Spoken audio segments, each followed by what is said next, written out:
It's Black Friday at Paragold, the destination for luxury home. Save up to 30% on the largest ever selection of design's best brands, with beautiful quality pieces for every style and space. Plus, enjoy free design services and fast, free, full-service delivery on most items. Shop the sale in-store and online at Paragold.com, only from November 25th through December 2nd. I like things my way. My coffee, my schedule, and my treatment. So I talked to my doctor about self-injecting with the Vyvgart Hytrulo pre-filled syringe, which contains efgartigimod alpha and hyaluronidase QVFC. It's injected under your skin, subcutaneously. It means I can inject in my space, on my time. It's my treatment, my way. Visit VyvgartMyWay.com. That's VYVGART myway.com. And talk to your doctor about Vyvgart Hytrulo. Brought to you by argenx. On Deck is built to back small businesses like yours. Whether you're buying equipment, expanding your team, or bridging cash flow gaps, On Deck's loans up to $250,000 help make it happen fast. Rated A+ by the Better Business Bureau and earning thousands of 5-star Trustpilot reviews, On Deck delivers funding you can count on. Apply in minutes at OnDeck.com. Depending on certain loan attributes, your business loan may be issued by OnDeck or Celtic Bank. OnDeck does not lend in North Dakota. All loans and amounts subject to lender approval. I'm here on the job site with Dale, who's a framing contractor. Hey, good morning. Dale traded up to Geico Commercial Auto Insurance for all his business vehicles. We're here where he needs us most. Yep, they sure are. We make it easy for him to save on all his insurance needs, all in one place, with coverage that fits his business and bottom line. Oh, I shouldn't have looked down. It's all right. We're so far up here. Look at me. Take a deep breath. No, I'm good. So good. Get a commercial auto insurance quote today at geico.com and see how much you could save. It feels good to Geico. Stoveleg Media, igniting conversation.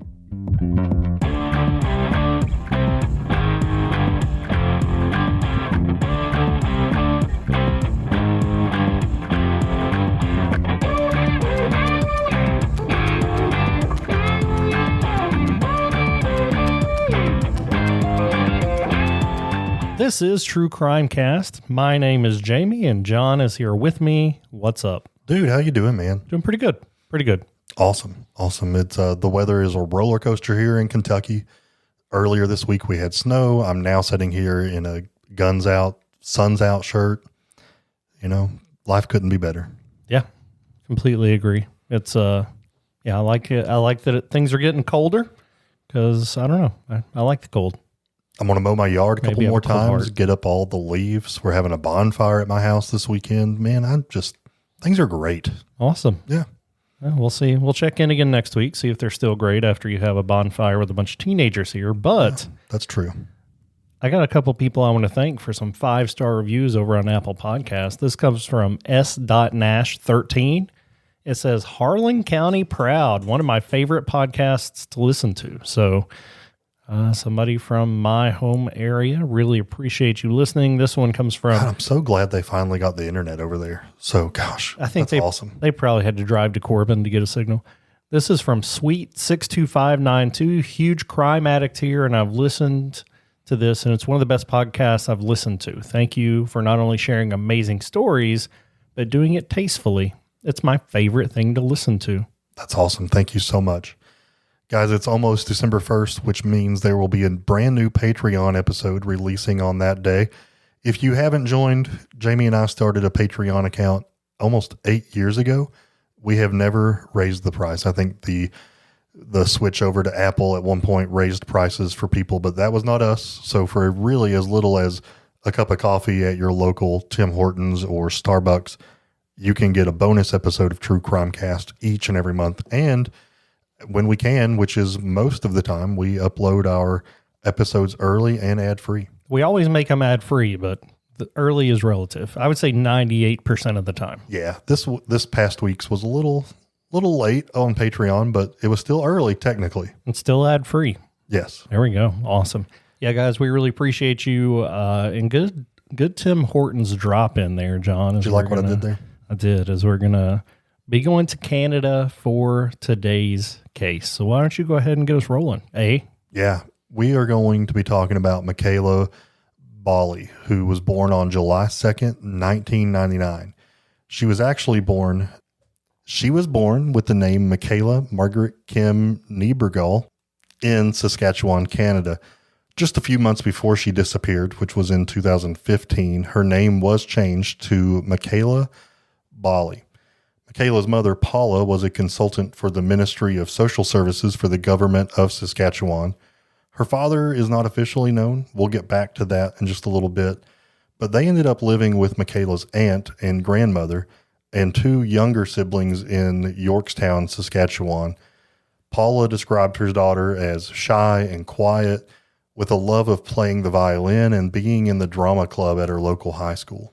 Things are going to get bad here pretty quickly, so I just need to ask you, while things can still be light, she worked for the Ministry of Social Services. You are a social worker. Would you like to? Absolutely. Okay. And I want to wear something similar to what a Catholic priest would wear to work. I thought you were going to dress like a Mountie.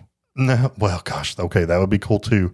But, just a robe would be awesome. Okay, just wanted to do that before things get too dark. But here we go. Mekayla was a junior at Sacred Heart High School, and one of her best friends was Shelby Natick. Shelby met Mekayla in the 9th grade, and she was immediately aware of how Mekayla was super shy. Really hard to get to know her. She was not outgoing, but of course, like most introverts and other quiet people, once you get to know her, you love her, right?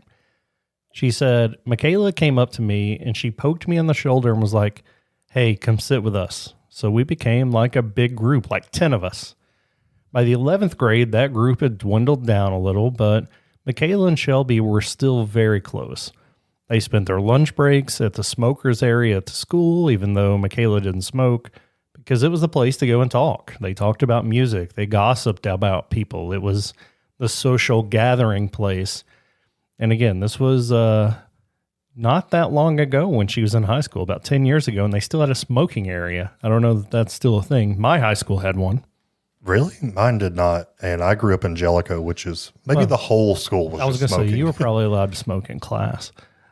Mekayla talked about playing her violin. She told her friends that she wanted to be a teacher or a veterinarian.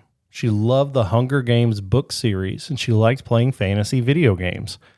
She also had a dog that she loved to train and took landscape photos that ended up on the local news. So a wide variety of interests here, John.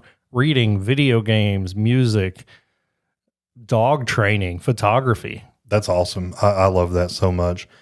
She was a quiet kid, but she was popular because she would just kind of listen and chime in when needed. Her friend Shelby would say that, quote, she would sit in the corner and listen to everyone else's gossip, and she'd kind of put in her 2 cents here and there, end quote. Shelby also remembers that Mekayla enjoyed talking about boys, which is probably what most kids their age enjoy spending their time doing, is talking about boys, whether that be how dumb they are or how cute they are, all things boys all the time. She had actually dated a boy and stayed friends with him after they broke up, which is awesome. I love that you can, your kids can have amicable relationships and still be friends after a breakup. Mekayla was known to connect with people online. Shelby knew of at least 4 that she had connected with, but said those conversations usually didn't last long.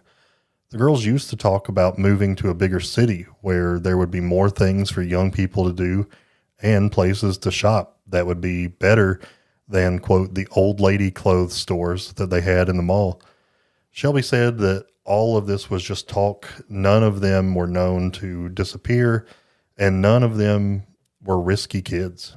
Yeah, it sounds like it's just kids sitting around dreaming of better times, right? And I think we all did that once upon a time of trying to figure out, where we want to go, what we want to be. There are some things that we'll talk about kind of in an empty way of, I'd love to go to Europe, but I'm never going to go.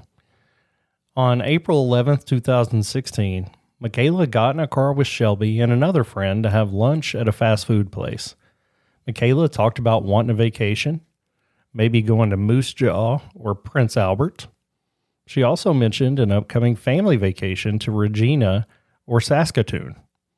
Shelby told her friends that she had $5,000 in her bank account, but later on this would prove to be not true. Not sure if this was her trying to brag or just her not understanding how much money she had. Shelby said all the vacation talk felt like Mekayla was just daydreaming. Again, just sharing stories of things that you feel like would make you happy. They had no idea that the next day would be the last time they would ever see Mekayla. The Royal Canadian Mounted Police have used surveillance footage, phone records, and interviews with friends and family to trace the last known steps of Mekayla Bali. At 6:41 a.m. on April 12, 2016, Mekayla texted a friend asking for a ride to TD Bank. The friends responded that the bank wasn't even open yet. Mekayla's mom said that morning felt totally normal. Mekayla was not acting out of character. She was not saying anything odd. She was not overly secluded or gloomy. The two of them got ready, and her grandma drove her to school, which was a common occurrence. Mekayla logged on to the school Wi-Fi at 8:08 a.m. Surveillance footage shows that she put a binder in her locker at 8:21, but then she's also seen leaving through a back entrance at 8:30. So the same surveillance footage then saw her walking southeast along the railroad tracks. Between 8:40 and 8:50, she visited Terry's Pawn and Bargain, which is like a pawn shop, and tried to pawn a ring. The ring wasn't very valuable, so the pawn shop didn't even make an offer. Between 8:50 and 8:55 a.m., cameras caught her at the bank withdrawing $55 from her account. During these errands, if you want to call them that, Mekayla sent text messages to Shelby, another friend, and her ex-boyfriend. The friend said that Mekayla talked about needing help but didn't respond when she asked why. The ex-boyfriend said that some of the messages that were being sent were about her being unhappy and thinking about going to Regina for a couple of days. That's a city nearby. Right. And of course, these are, I don't know, teenagers. John has one that lives in his house, about to have two. I have two in my house, and it's up and down quite a bit. You know, these, some days are the best day ever. And if it's not, then it's one of the worst days ever. And there's not a lot happening in between all the time. So it's pretty normal, I think, to be receiving some unhappy texts, thinking about going to a vacation, not out of the norm for this group or for Mekayla. After she left the bank, Mekayla is on surveillance footage walking east on Broadway Street at 9 a.m. At about 9:10, she's seen entering a Tim Hortons, which we referenced earlier, very popular coffee shop in Canada. She bought a drink, and she was sitting down at a table by herself. At one point, it seems like she was just kind of fidgety. She sat there and she took her phone apart and put it back together. Obviously, iPhones don't work that way, so it may have been some type of Android phone or some type of Google phone or whatever. She left the restaurant after about 15 minutes, but came right back in and immediately left through a different exit. That seems weird, John. Why could you think, I don't know, you walk out one door of a restaurant, come back in to leave another way? I would do that if I forgot which side of the restaurant I parked on, but she's just walking. Yeah, I really don't understand that. I can't think of a good reason. She seems like a smart kid, so maybe she had a reason, but I don't know. Yeah, I mean, it reeks of avoidance. Like she's trying to avoid something, but what is that something? Over the next 25 minutes, she's seen walking in a large circle around Tim Hortons. At 9:49 a.m., she goes back inside and sits down at a table again. So we see her doing this. It seems like she may be waiting for somebody to leave, but she has kind of anchored herself to this Tim Hortons. For about 20 minutes, she sat there and texts with friends and makes a couple phone calls that last longer than a normal teenage conversation. Unfortunately, it seems like she wasn't using the phone to call people. She used different apps to call people. So it wasn't the functional, I'm calling you from a phone line. That makes it harder to track who they are calling. At 10:12 a.m., Shelby got a text from Mekayla saying, I need help. Just a few minutes later, before Shelby could respond, she sent another one that said, never mind, I figured it out. She left and re-entered Tim Hortons yet again at 10:43 a.m. and then talked to an older lady inside.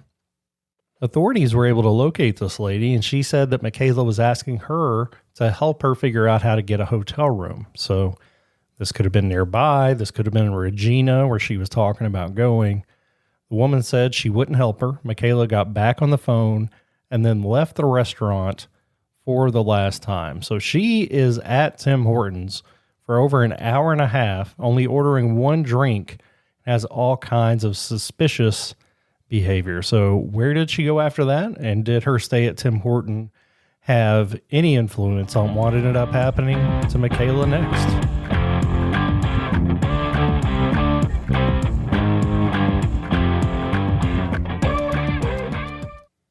Cash flow crunch? OnDeck Small Business Line of Credit gives your business immediate access to funds up to $200,000 right when you need it. Cover seasonal dips, manage payroll, restock inventory, or tackle unexpected expenses without missing a beat. With flexible draws, transparent pricing, and control over repayment, get funded quickly and confidently. Apply today at OnDeck.com. Funds could be available as soon as tomorrow. Depending on certain loan attributes, your business loan may be issued by OnDeck or Celtic Bank. OnDeck does not lend in North Dakota. All loans and amounts subject to lender approval.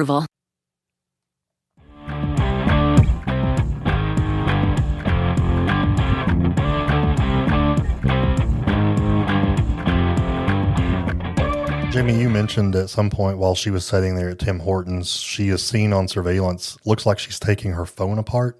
I mean, is there any other reason to do that other than probably replacing a SIM card so that her phone calls can't be traced by the number that everyone else knows that she has? Yeah, I would think that's possible. I mean, also kind of taking out, maybe changing a battery depending on what kind of phone she had. Or just taking out the battery so that can't be traced anymore, maybe. Yeah, so no like normal reason unless she's just a fidgety person. She can do it really quickly, and that's something she does with her hands. I don't know, but that would kind of be an odd quirk, so it's hard to kind of grab that out of thin air. Cameras show that she is seen walking west on Broadway Street East at 10:45 a.m. She makes a couple of turns and then disappears from surveillance footage for a couple of hours. An employee at the bus station remembers that Mekayla was coming by and asking when the next bus to Regina would leave. So that's, police, because of modern technology, really able to track her every move and then find these people that are giving valuable information. The employee told her the next bus wasn't until 5 p.m., so Mekayla left without buying a ticket. At 11:35 a.m., she sent another text to a friend saying, "I'll see you at lunch."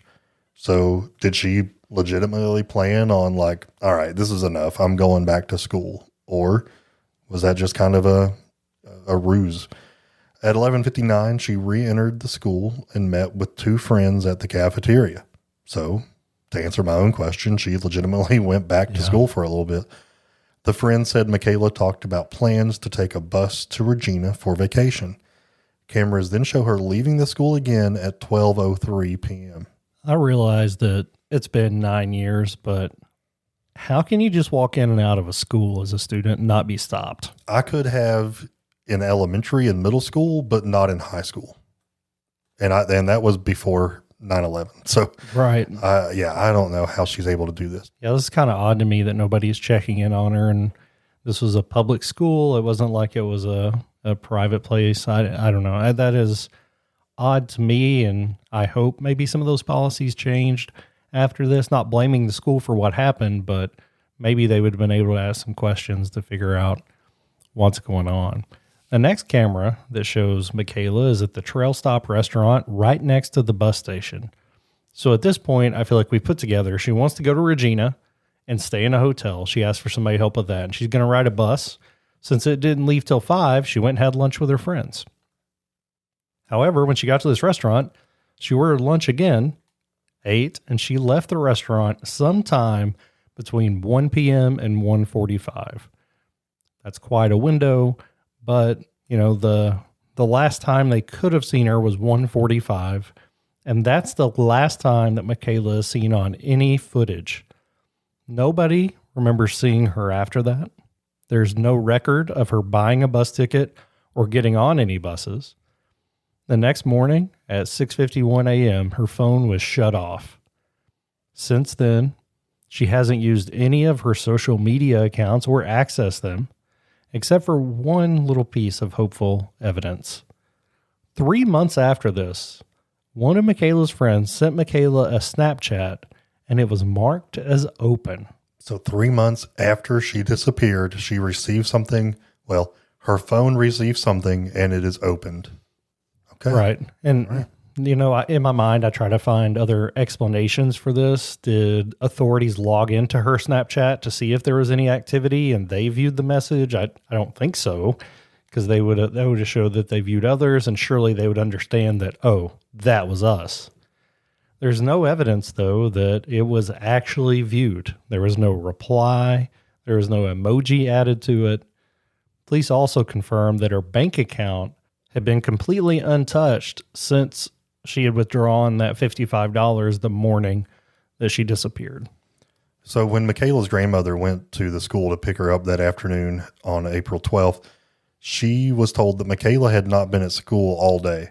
So that's false in a sense. I mean, she had definitely been in the cafeteria, but it sounds like she didn't go to any of her classes. So that's how you're marked absent or present in America. I would assume that according to her teachers, yeah, she wasn't at school, even though we do know that she was in the cafeteria at some point. She reached out to her mother, Paula, and the two women searched for Mekayla themselves, and they spent hours searching anywhere they could think of before they finally had to call the police and report her missing. The local Yorktown police spent 3 weeks on her missing persons case before calling in the General Investigation Services, which is a unit that investigates major offenses. On July 21, 3 months after Mekayla went missing, the Royal Canadian Mounted Police issued a child search alert for 3 provinces. After a year, the investigation was handed off to the Royal Mounted Police, and it was then listed as a historical case unit. So sounds like after a year, it was passed off to what would be like a cold case unit. Right. So the police also did a 3-day ground grid search in the wooded area near Mekayla's school, but there was not any evidence found. Nothing new was found. On December 4th, 2017, which was a year and a half later, the child search alert was renewed and revised to cover all of Canada. Yeah, I know Canada's a big place, and she was a teenager, so getting around, especially without accessing her bank account, might be tough. But I don't know why it takes a year and a half to put that out. Not sure what kind of processes are in place or maybe should be in place to help with that. There's never been a confirmed suspect in Mekayla's case, but there is a person of interest. So there's no idea that, yes, we know this person was with her when she disappeared. We know that she was in this place or this person had a motive. But, of course, there are people in her life that they think may know something. This person was seen leaving the Trail Stop restaurant with Mekayla the afternoon she disappeared. And again, that's where she stopped for essentially second lunch. This guy had a stocky build, muscular arms, dark hair, and a large tattoo of a fiery cross on his forearm. The man reported himself to police, who questioned him.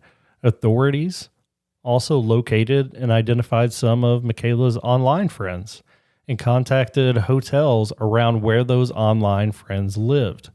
So, John, this is something that we saw a lot around this time and continue to see with people getting catfished or people meeting people online and then going out to meet them IRL, right? I feel like that's probably what's happened here.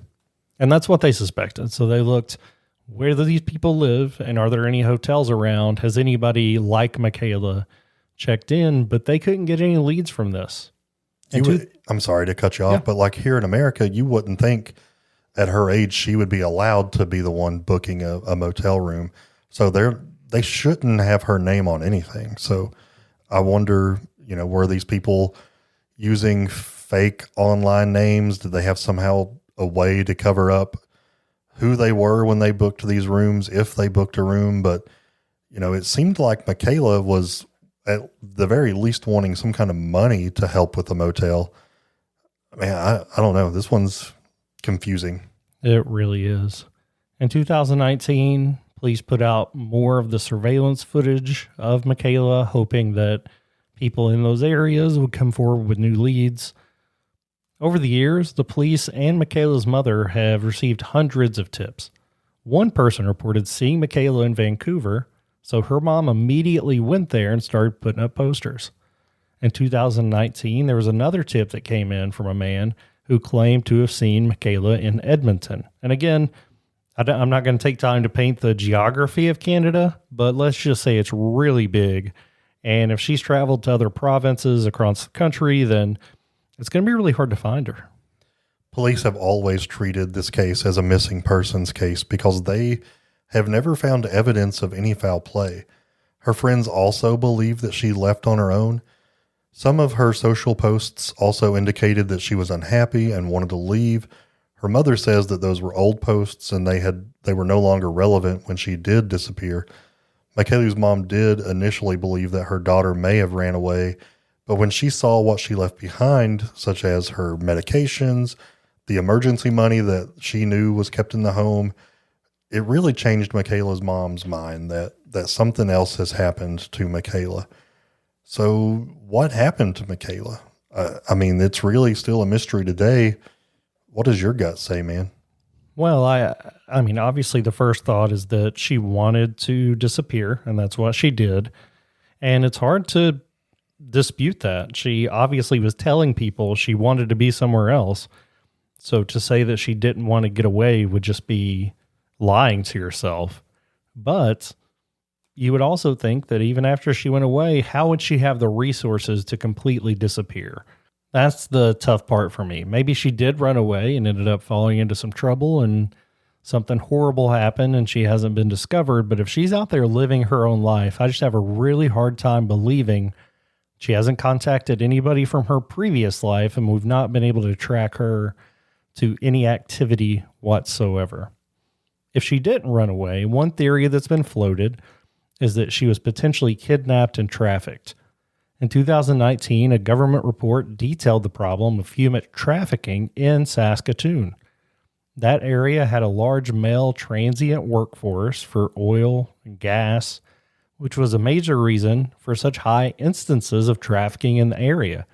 You have a ton of people who are kind of in and out of there, so if somebody disappears, it's really hard to track somebody that may have just been in the area for a few hours. This report also named Winnipeg, Edmonton, Calgary, and Regina as important hubs for human trafficking. And basically here we're looking at major cities, right? I think you would do the same thing in America of these are our biggest, most populated cities, especially those on the coast. Let's take a look at that. Mekayla's home of Yorktown is right in the middle of all those cities. So equidistance, if you will, to a lot of the hubs of trafficking. Yorktown, obviously much smaller and maybe not as much of a presence. But if she did make it to Regina, if she did end up going to Edmonton, perhaps this is possible. The theory is that she may have been trafficked, and that's one that her mom is starting to unfortunately believe. She thinks if Mekayla had run away, then she would have contacted somebody by now. And this, John, I don't know. Since the movie Taken came out, I think this is one of everybody's greatest fears. I don't know. Trafficking obviously is a gigantic problem, and it's a huge problem here in America. But for those of us that don't see it or hear about it in our areas, it's almost like this thing that only happens in Hollywood, only happens in certain cities, but it happens everywhere. I know it happens a lot, and the numbers are really unbelievable. But like you said, I don't think that the media or news outlets do a really good job of kind of focusing in on these crimes, but it is real and it happens and people need to be aware. There's another theory, and I think that some of these theories, there could be multiple true at the same time. So hear me out. So this theory is that she fell victim to an online predator.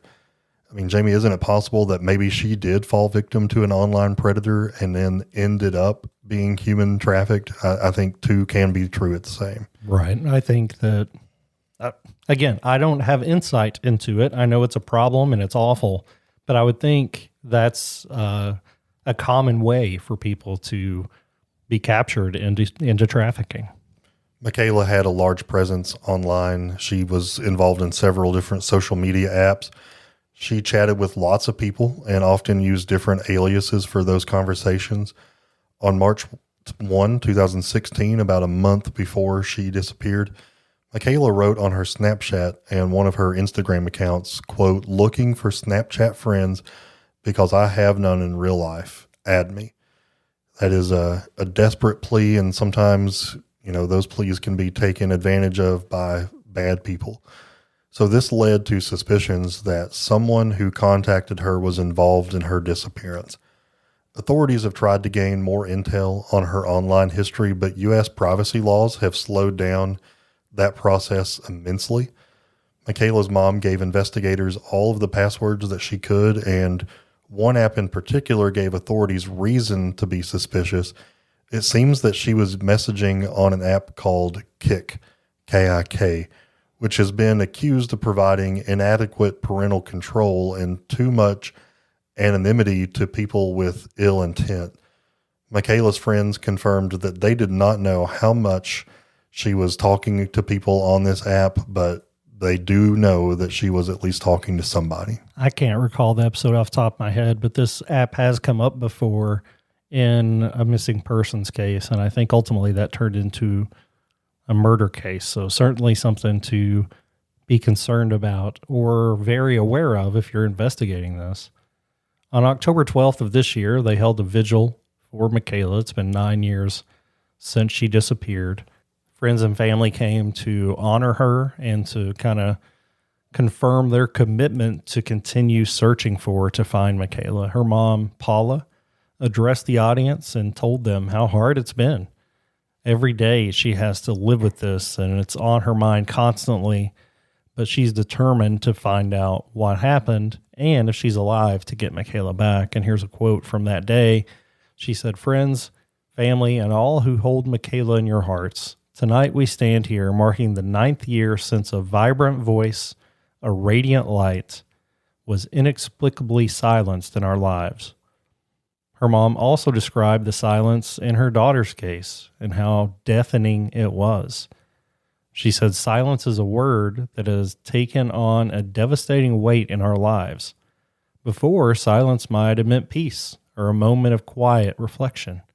Now it echoes with the absence of Mekayla's laughter, the hush where her footsteps should be, the void of her stories and dreams once filled our days." That's a very eloquent and powerful statement from her mother, and it feels like it's been a long time. But again, this is new and fresh and painful to those that love Mekayla every day, and it's not as rare as it should be. But obviously, 20 years ago, we couldn't have tracked her as much as we did to know as much as we do. But it would be great if we could just take that next step, find any clue, just to move forward and give us something to work on. Mekayla was 16 years old when she disappeared. She was last seen between 1 and 1:45 p.m. at the now closed bus station in Yorktown on April the 12th, 2016. She was wearing glasses, a teal infinity scarf, jeans, and a burgundy purple coat. She has naturally red hair, but she's known to change the color frequently. And at the time she went missing, her hair was blonde and wavy. She stood 5'2" and weighed 125 pounds. She had blue eyes and suffered at one time from acne. Mekayla has a slight birthmark the size of a dime on her chin and a row of scars on her thigh from self-harm. Since Mekayla did not have a passport, it is not believed that she was able to leave Canada. However, border crossing agents have been notified and the police continue to look for her. Authorities are not ruling out any possibilities. If you have any information that you could provide that would be helpful, police are ready and eager to take any and all tips to help bring Mekayla home. And we share this information legitimately hoping that somebody knows something, somebody has seen something, but also anytime there's a young person that goes missing, there's certainly going to be some change. She, at 16, was probably just about done growing. So as far as the height goes, I don't think that's going to be much different. But John, with the way she changes her hair and her looks and style, aside from looking for somebody 5'2" of that age, it may be hard to find her. So those birthmarks may kind of be the key to finding Mekayla. And this is a tough one. I mean, we have kids this age, and it's I don't know. It's unbearable to even imagine what life would be like if we had to go through this, and just not knowing what was going on with your kids, if they're hurt, if they're needing help, or if they're just gone completely. So our prayers are with this family, and most importantly, I think our prayers are that justice is served. Yeah, and ideally, this is a situation where she went away voluntarily. And if that's the case, I wish that, now that she's an adult, she could just let someone know, like, hey, I've moved on. I don't want you in my life anymore. I'm alive and I'm okay. Right. At least that could put to bed all those other thoughts. Absolutely. And it would let people know where things are. So would love any and all information. If you happen to live in this area at the time, go back to your social media memories, to what you remember about what you were doing around this time. No detail is too small to share when it comes to trying to find somebody in this situation. So please help find Mekayla. Guys, we appreciate you tuning in each and every week. Don't forget, if you've listened to everything we have to offer, you can visit patreon.com, sign up for a membership for as little as $3 a month, and you have access to all kinds, years and years worth of bonus episodes that are only available to our Patreon members. I also want to note, we got a question this week about somebody being unable to search those episodes.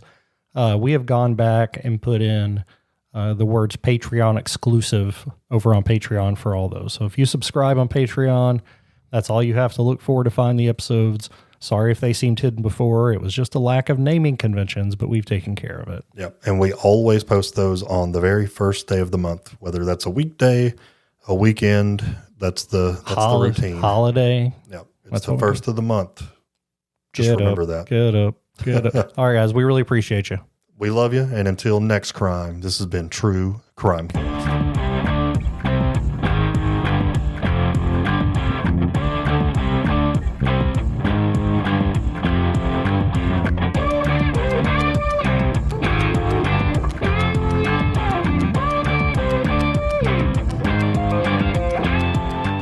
You've listened to True Crimecast, distributed by Stoveleg Media. Check out stoveleg.com to find out more about your hosts and to find other podcasts to listen to. Stoveleg Media, igniting conversation.